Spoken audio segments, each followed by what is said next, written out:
it's just the same techniques of recruitment and agent running that were used back in Machiavelli's days are being used today. There's some technology differences, but it's the same thing. And so,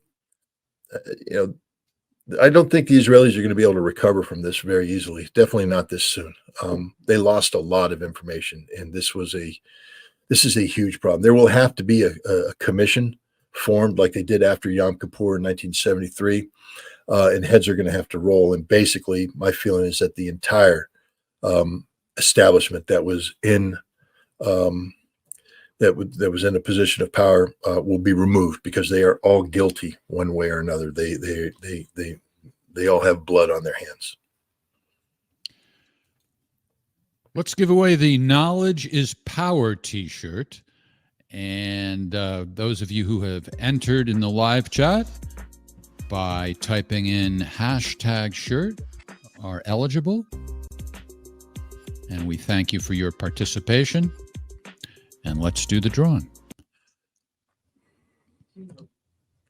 I'm disappointed that only 383. Aaron.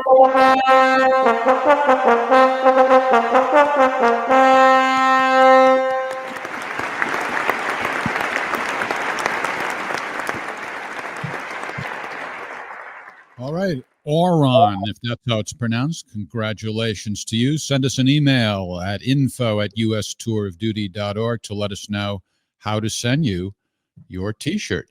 And if you would like to buy the t-shirt, you can go to scottrittermerch.com, where we're also selling the Scott Ritter Challenge coin.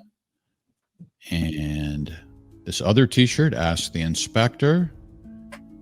And let's not forget Scott's book, which he has autographed, Disarmament in the Time of Perestroika. All that available at scottrittermerch.com.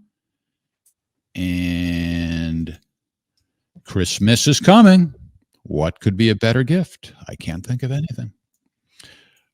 Next question comes from Suzanne Guiho in Quebec. Please explain the borders in Palestine and Israel. To me, it looks like it's all Israel except for the Gaza Strip. To explain. All right. We'll just take it back to there was the 6-Day War in 1967. Israel occupied the West Bank, got to the Wailing Wall, took over, I think Western Jerusalem,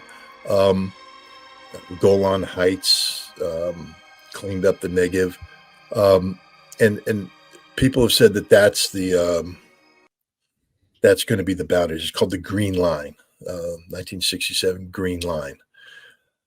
Since then, and especially in the last couple decades, the Israelis have been chipping away at, especially in the West Bank. They've been putting in these settlements, illegal settlements, and they've been stealing Palestinian land. And as a result, the area, I mean, there's a series of maps that you can look up that show how Palestine has changed. And basically the map, everything that was green on the map would have been part of a Palestinian state. And you just see, especially in the West Bank, this green disappearing into little dots as the Israelis just steal land, buy land, murder people, whatever, and they eliminate that. If there's going to be a Palestinian state, all that green that was taken away is going to have to be given back, meaning that the settlements won't be allowed to I don't believe, I mean, again, I could be wrong on this, but I don't see how you can have a Palestinian state if you allow what Israeli settlements do to stand. I think you have to go back to 1967, and everything that happened since then in terms of the theft of Palestinian land has to be undone. And if you're a Brooklyn Jew who went over to Israel to rob people, kill people, murder people, and steal their land, so sad, too bad. And then I would like to see laws passed that we don't allow those Brooklyn Jews back into Brooklyn, because you've done things that are just illegal and in violation of, human rights and in international law, and you're a murderer and you're a robber, you're a thief. and you're stuck. You get to stay in Israel, but you have to work. You can't just steal other people's lands to make a living. There's hundreds of thousands of American Jews that go over to Israel and they call themselves settlers. They're thieves. They're thieves. They're robbers. They're murderers. They're the most horrible people on the planet. They're Americans, by the way. They have dual passports, dual citizenship, but they shouldn't allowed to be Americans. If we did this anywhere else, if we had a group of Americans that went over to, pick another country, any country, Suriname, and just said, well, we're going to Suriname, we're going to steal land, murder people, and set up our own thing. Our government wouldn't allow it.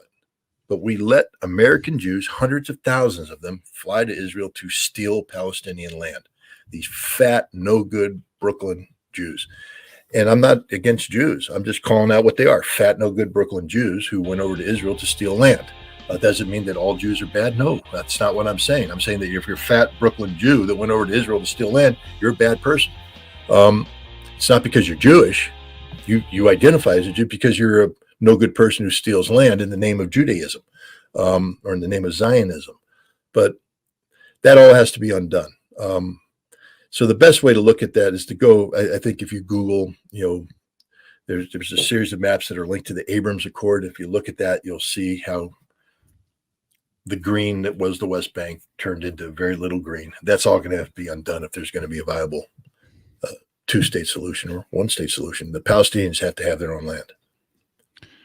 All right. The good news is we can accommodate the fat Brooklyn Jews if they want to buy a T-shirt, because we do have extra large ×2, and even extra large ×3. Ann Moss, curating the questions and comments backstage. Thanks for your good work, Ann. Let's take a couple of questions coming in live. This is from RKOWED, Ricard, watching on YouTube live. Who? That's probably why. Probably why, not who. Oh, okay. Why don't the oil-rich Arabs stop the flow of oil to Israel? Wouldn't that put pressure on them and end the war machine? Well, it would. That's why nations like Iran have called for it. But if you're going to do that, all nations have to participate, and you have to be willing to pay the consequences. There would be, the United States would impose sanctions, would be very disruptive to your own economy. Saudi Arabia has this thing called Vision 2030, where they're trying to wean themselves off of being nothing but a supplier of oil to diversify their economy. So they're investing heavily in, rebuilding, redefining Saudi Arabia. An oil embargo against Israel that then turns into a global energy war that denies Saudi Arabia the income, could not only disrupt Vision 2030, but it could create domestic unrest, as Saudi Arabia may not be able to continue the same level of subsidies that they currently provide. So, Saudi Arabia sitting there going, well, we're not in favor of this. We have a thing going where we're heading towards a strategic vision. We're not going to throw it away for Gaza, and nobody else wants to do it too. Nobody wants to be the only nation not selling oil to Israel, because you just isolate yourself. Okay, so it's got to be all or nothing. And right now, there's too many nations that look at Turkey. Erdogan is sitting there, talking about, standing up to Israel, calling them a war crime, calling Netanyahu a war criminal. And yet Erdogan's not doing anything to stop the flow of oil from Azerbaijan through pipelines on Turkish soil into a Turkish harbor and then on to Israel. Why? Because Erdogan needs Israel.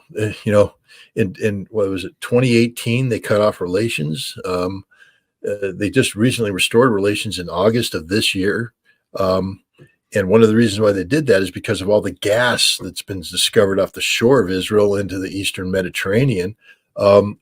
Turkey, wants a share of that gas, but they also want to make sure that when Israel develops this gas, that it goes to market. Israel wants to send it to Europe, but the best way to get it to Europe is through Turkey, which means you want to convert Turkey into an energy hub. in order to do that, Turkey has to continue relations with Israel that they call a war crime state. So there's a lot of talking out this mouth and then talking out this mouth. There was a video out there that was pretty cool. It basically had a Palestinian flag and had an Israeli flag, and actors playing all these different leaders would come out, and they point up and then dance over to the flag that they support. And in the end, Erdogan comes out and he splits into two people. And one goes to Israel, one goes to Palestine, because that's Erdogan. He's straddling the fence. So, yeah, I don't see at this point in time nations willing to commit long-term economic suicide for the short-term gain of stuff. Because the other thing is, nobody wants a Palestinian state. I mean, everybody's talking about it right now, but they're only talking about it because of the new realities that are going on the ground. But there's not too many friends of Palestine out there, and if a Palestinian state is going to change the geopolitical realities of that region in ways that some of these nations may not like.